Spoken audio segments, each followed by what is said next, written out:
نحمده ونصلي على رسوله الكريم أما بعد فقد قال الله تبارك وتعالى في الكلام المجيد والفرقان الحميد فأعوذ بالله من الشيطان الرجيم بسم الله الرحمن الرحيم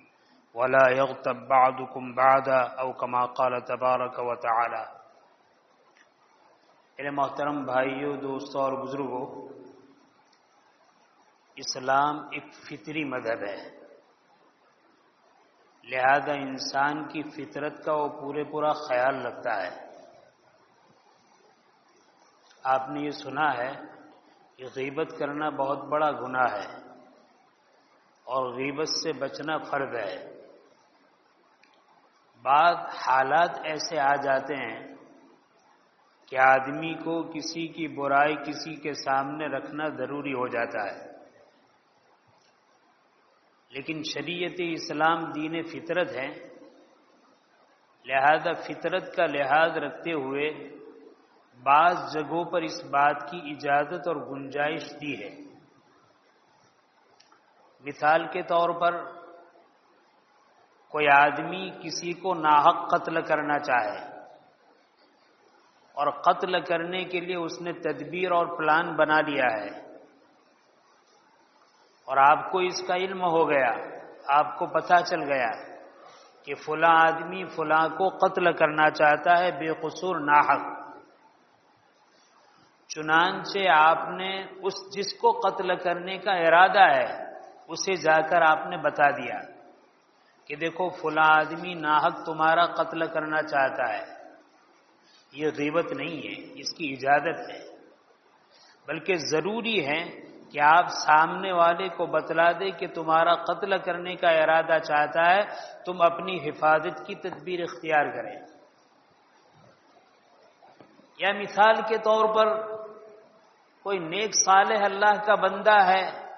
اور کوئی آدمی اس کو قتل کرنا چاہتا ہے، اس پر ظلم کرنا چاہتا ہے، تو اس کو بتلا دیا جائے کہ بھئی فلاں تمہارا دشمن ہے،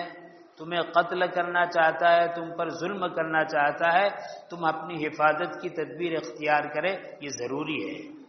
یہاں اس کو غیبت نہیں کہا جائے گا، بلکہ اجازت ہے کہ آدمی جان کی حفاظت کے لیے، نقصان سے بچنے کے لیے دوسرے کو بتلا دے. اسی طریقے سے مال کی حفاظت کے طور پر کسی کو بتلانا. کوئی آدمی مالدار ہے، اللہ نے اس کو مال و دولت عطا فرمائی ہے، کسی ڈاکو نے اور چور نے یہ نظام بنایا کہ بھئی فلاں کے گھر میں، فلاں کی دکان میں، فلاں کے کارخانے میں جانا ہے اور جانے کے بعد وہاں ڈاکہ ڈالنا ہے. آپ کو اس بات کا علم ہو گیا تو آپ یہ نہ سمجھے کہ یہ غیبت ہے، بلکہ مکان مالک کو، مال کے مالک کو، فیکٹری کے مالک کو آپ بتلا دے کہ فلاں آدمی ڈاکہ ڈالنا چاہتا ہے، فلاں آدمی چوری کرنا چاہتا ہے، فلاں آدمی مال کو غصب کرنا چاہتا ہے. آپ اپنے مال کی حفاظت کریں، یہ غیبت نہیں ہے. اسی طریقے سے عزت آبرو کی حفاظت. ایک آدمی بدماش ہے، زانی ہے، وہ چاہتا ہے کہ کسی عورت پر ریپ کرے، زبردستی زنا کرے یا کسی عورت کی عزت لوٹے، اور آپ کو اس بات کا پتہ چلا تو اس عورت کے جو ذمہ دار ہیں، جو اولیاء ہیں، ماں باپ ہیں، آپ ان کو بتلا دے کہ فلاں آدمی آپ کی بہو بیٹی کی، آپ کی ماں بہنوں کی عزت کو لوٹنا چاہتا ہے، آپ اس کی حفاظت کریں. تو جان کا خطرہ ہو، مال کا خطرہ ہو، عزت آبرو کا خطرہ ہو، اور ایسے موقع پر اس کو بتلا دیا جائے تو کوئی حرج کی بات نہیں، بلکہ بتلانا ضروری ہے. اسی طرح علماء نے لکھا ہے کسی آدمی پر ناحق ظلم ہوا اور وہ آدمی یہ چاہتا ہے کہ میں وقت کے بادشاہ کو، وقت کے قاضی کو، وقت کے افسر کو، وقت کے پولیس کو کہوں تاکہ ظالم سے مجھے بچائے اور آئندہ ظلم کرنے سے روکے. چنانچہ وہ افسر کی خدمت میں حاضر ہوتا ہے، پولیس کو جب کے پاس جاتا ہے، بادشاہ کے پاس جاتا ہے، اور جانے کے بعد یہ کہتا ہے کہ فلاں آدمی ظلم ہے، اس نے فلاں فلاں طریقے سے مجھ پر ظلم کیا ہے، میں آپ سے مدد چاہتا ہوں. تو اس طریقے سے شکایت کرنا یہ غیبت میں شامل نہیں ہے. اسی طریقے سے کسی نے آپ کے اوپر ظلم کیا اور آپ پولیس اور افسر کو تو نہیں بتلا دے، لیکن اس کے خاندان کا جو وڈیل ہے، اس کے خاندان کا جو بڑا ہے، جس کو اس پر قدرت ہے، جو ظلم سے روک سکتا ہے، آپ اسے بھی جا کر کہہ سکتے ہیں کہ فلاں آدمی نے مجھے ظلم کیا ہے، مجھے مارا ہے، مجھے بدنام کیا ہے، میری شکایت کی ہے، یا اسی طریقے سے میری غیبت کی ہے، فلاں میرے پیچھے پڑا ہوا ہے، خاموخواہ میرے پیچھے پڑا ہوا ہے اور میری برائی کرتا رہتا ہے، آپ اسے سمجھائیے۔ تو بڑے آدمی کو جو اس بات پر قادر ہیں، آپ کہہ سکتے ہیں یہ غیبت نہیں ہے۔ اسی طریقے سے کوئی باپ ہے، اس کی اولاد ہے اور باپ نیک صالح ہیں اور اپنی اولاد کی تربیت بھی کرتا ہے، لیکن ماحول کے برا ہونے کی وجہ سے اس کی اولاد چپکے کوئی بری عادت میں مبتلا ہے، کوئی برائی کی طرف جا رہی ہے۔ آپ نے ان کے والد سے کہا کہ دیکھو آپ نیک صالح ہیں، آپ یہ چاہتے ہیں کہ آپ کے بیٹے کی بہترین تربیت ہو، لیکن آپ کو معلوم نہیں ہے آپ کے بیٹے کی صحبت غلط ہے، آپ کا بیٹا غلط عادت میں مبتلا ہے، آپ کا بیٹا غلط کام کر رہا ہے، تو اس طریقے سے تنہائی میں اگر اس کے بڑے کو اطلاع دی جائے تو یہ اطلاع کوئی غیبت نہیں ہے۔ اسی طریقے سے مثال کے طور پر کوئی استاد ہیں اور استاد نے کسی آدمی کو کہا دیکھو یہ میرے شاگرد ہیں، ذرا ان کا خیال رکھنا، ان کی تربیت کرنا، اگر کوئی وہ غلطی کرے تو مجھے بتلا دینا تاکہ محبت کے ساتھ میں اس کی تربیت کر سکوں۔ اور کسی آدمی نے جا کر استاد کو بتلا دیا کہ استاد صاحب آپ کا شاگرد ہے، وہ ایسا غلط کام کر رہا ہے، ایسی غلط صحبت اختیار کر رہا ہے، ایسی غلط عادتیں اختیار کر رہا ہے، تو آپ نے استاد صاحب کو بتلا دیا تو یہ غیبت نہیں ہے، یہ خیر خواہی ہے۔ تو یہ طریقے ہیں۔ اسی طریقے پر بعض مرتبہ ایسا ہوتا ہے کہ بیچارے کسی آدمی کے اندر کوئی عیب ہے، لیکن اس عیب سے وہ اتنا مشہور ہو چکا ہے، اتنا مشہور ہو چکا ہے کہ خود اس کو بھی وہ عیب معلوم نہیں ہوتا۔ جیسے ایک آدمی بیچارہ شکل و صورت کے اعتبار سے انتہائی کالا کلوٹا ہے، اب لوگ اس کو کہتے ہیں کالو، اس لیے کہ وہ کالا ہے، اور پورے بستی میں، پورے شہر میں وہ اسی سے پہچانا جاتا ہے، اور اگر اس کو اس طرح کہا جائے تو برا نہیں لگتا۔ تو آپ نے اس کی پیٹھ پیچھے کہا کہ بھائی وہ فلاں کالو ہے، تو یہ برائی نہیں ہے، یہ عیب نہیں ہے، یہ اس طریقے سے غیبت نہیں ہے، کیونکہ وہ اسی نام سے مشہور ہے اور اس کو معلوم بھی ہے۔ علماء نے لکھا ہے حدیث بیان کرنے والے راوی ہوتے ہیں، حدیث کو بیان کرنا ضروری ہے، اس کے لیے کچھ اوصاف ہیں کہ وہ سچا ہو، عادل ہو، نیک صالح ہو، گناہ کبیرہ سے پرہیز کرتا ہو۔ اب حدیث پڑھانے والے حدیث پڑھا رہے ہیں اور حدیث کے راویوں پر کلام کر رہے ہیں، اور کلام کرتے ہوئے کہتے ہیں کہ فلاں راوی میں یہ عیب ہے، فلاں راوی میں عیب ہے، تو یہ غیبت نہیں ہے، اجازت ہے، کیونکہ حدیث کی حفاظت ضروری ہے تاکہ آدمی کو پرکھا جائے اور پرکھنے کے بعد پتہ چلے کہ آدمی نیک صالح ہے یا نہیں، اس سے حدیث لینی چاہیے نہیں لینی چاہیے۔ تو روات پر، راویوں پر اس طریقے سے محدثین کلام کرتے ہیں کہ بھئی اس میں یہ عیب ہے، اس میں یہ عیب ہے، تو یہ غیبت نہیں ہے۔ تو یہ چند مواقع ہیں کہ جو غیبت میں شامل نہیں ہیں، لیکن آدمی کو چاہیے کہ غیبت ایسا مہلک مرد ہے جس سے آدمی کو خوب بچنا چاہیے۔ اسی لیے گزشتہ جمعہ کو حضرت حسن بصری رحمۃ اللہ علیہ کے حوالے سے بتلایا تھا کہ آدمی غیبت سے کس طرح بچے۔ حضرت تھانوی رحمۃ اللہ علیہ فرمایا کرتے تھے غیبت سے بچنے کا بہترین طریقہ یہ ہے کسی مجلس میں ہمارے جتنے بھی زندہ بھائی ہیں ان کا اچھا تذکرہ بھی نہ کرے، وہ بہت اچھا ہے، بہت اچھا ہے، بہت اچھا ہے، یہ تذکرہ بھی نہ کرے، اس لیے کہ پہلے اچھا تذکرہ کرے گا، پھر شیطان اس کو گھمائے گا اور پھر کہے گا بہت اچھا ہے، بہت اچھا ہے، مگر یہ عیب ہے، مگر یہ عیب کر کے وہ اس کی برائی بیان کرے گا، پھر ایک برائی، دوسری برائی، تیسری بیان، عنوان جو شروعات کی تھی وہ تو بھلائی سے، خوبیوں سے، اور بعد میں پھر برائیوں پر نکل جاتا ہے۔ بلکہ اچھا یہ ہے کہ آدمی زندہ ہو یا مردہ ہو اس کی تعریف کرنے سے بھی آدمی بچے، تعریف کرنے میں حد سے بڑھ گیا تو یہ بھی گناہ ہے، اور تعریف کرتے ہوئے برائی پر آ گیا تو یہ بھی غیبت ہے۔ بہت اچھی بات ہے آدمی کو ذکر کرنا ہے، اللہ تعالیٰ کی قدرت کا ذکر کرے، نبی کریم صلی اللہ علیہ وسلم حضرات انبیاء علیہ السلام کا ذکر خیر کرتا رہے، حضرات صحابہ، حضرات تابعین، طب تابعین، ہمارے جو سلف ہیں ان کا تذکرہ کرتے رہے. یعنی جن لوگوں کے بارے میں ہمیں دونوں چیز معلوم ہے، بھائی انسان ہے اس کے اندر کچھ کمی بھی ہوتی ہے، کوئی فرشتہ نہیں ہے. آج مصیبت یہ ہے کسی آدمی کے اندر 70%، 80% خوبیاں ہیں، کمالات ہیں، لیکن اگر ایک برائی ہے تو وہ پہلے چند خوبیاں بیان کرے گا، پھر دھیرے سے کہے گا مگر یہ عیب ہے.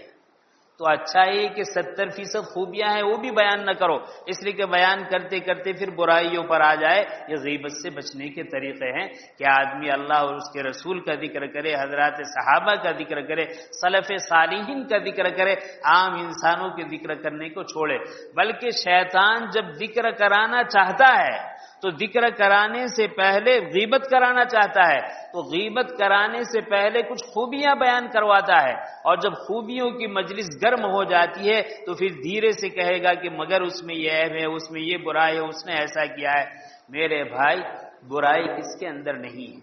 اگر زیادہ خوبیاں ہیں تو برائیوں کو نہیں دیکھنا چاہیے. مجھے حدیث کا ایک واقعہ یاد آیا. حضرت صدیق اکبر رضی اللہ تعالیٰ عنہ اور حضرت فاروق اعظم رضی اللہ تعالیٰ عنہما کے درمیان بات کرتے ہوئے کچھ رنجش ہو گئی. اس رنجش میں قصور تھا بظاہر حضرت ابو بکر رضی اللہ تعالیٰ عنہ کا. حضرت عمر رضی اللہ تعالیٰ عنہ نے کوئی بات کہی، حضرت ابو بکر نے کوئی بات کہی، لیکن بظاہر غلطی تھی حضرت ابو بکر رضی اللہ تعالیٰ عنہ کی. چنانچہ بعد میں حضرت ابو بکر کو احساس ہوا تو انہوں نے معافی طلب بھی کی، لیکن حضرت عمر کو غصہ آیا تو فوری طور پر معاف نہیں کیا. پھر حضرت ابو بکر رضی اللہ تعالیٰ عنہ نبی کریم صلی اللہ علیہ وسلم کی مجلس میں حاضر ہوئے. جب حاضر ہوئے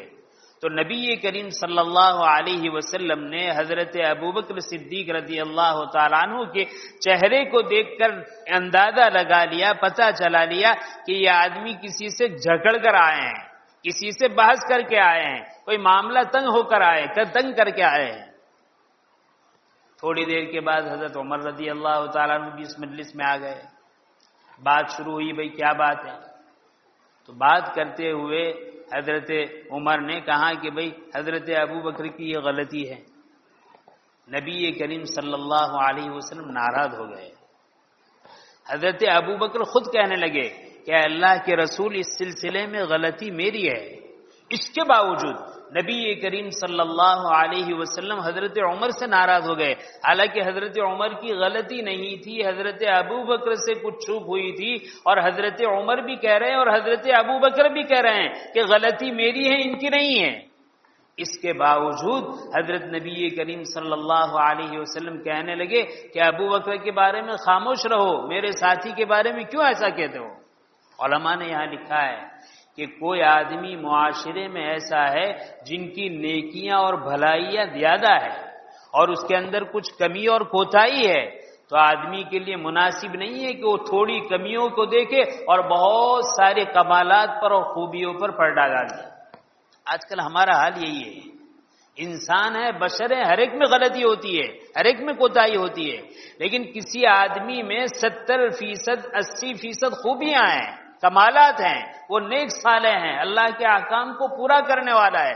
لیکن اگر اس سے ایک غلطی ہوئی ہے، دو غلطی ہوئی ہے، بس وہ ساری نیکیوں پر پانی پھیر دیتے ہیں اور برائیوں میں لگ جاتے ہیں. اس نے ایسا کیا، اس نے ایسا کیا، اس نے ایسا کیا. نبی کریم صلی اللہ علیہ وسلم اس واقعے میں یہ تعلیم دینا چاہ رہے ہیں کہ غلطی ہر ایک کی ہوتی ہے، لیکن جو صاحب کمال ہو، جس کے کمالات بہت زیادہ ہو، اگر اس کی اکا دکا غلطی ہو تو اس لائق نہیں کہ اس غلطی کو چھیڑا جائے. حضرت نبی کریم صلی اللہ علیہ وسلم بار بار کہہ رہے ہیں کیا تم مجھے اپنے دوست سے جدا کرنا چاہتے ہو؟ کیا تم ابو بکر کو چھڑوانا چاہتے ہو؟ یہ فرما رہے ہیں. اس سے معلوم ہوا کہ اگر آدمی کسی کی غیبت کرتا ہے، چاہے وہ اس میں ہے بھی، تذکرہ نہیں کرنا چاہیے. اور خاص کر کے اس کے اندر تقویٰ ہے، وہ متقی ہے، وہ پرہیزگار ہے، یا اس کی بھلائیاں اس کی برائی کے مقابلے میں زیادہ ہے، اس کی نیکیاں اس کے گناہوں کے مقابلے میں زیادہ ہے، آدمی کو بہت احتیاط کرنا چاہیے. اور میرے بھائی، میں تو بہت محبت سے عرض کرتا ہوں،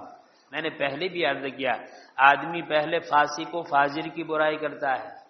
پھر فاسق و فاجر کے بعد عام مسلمان کی برائی میں لگتا ہے، پھر عام مسلمان کے بعد ان کے نیکوکار صالحین متقی کی برائی کرتا ہے، پھر ان کے علماء کی برائی کرتا ہے۔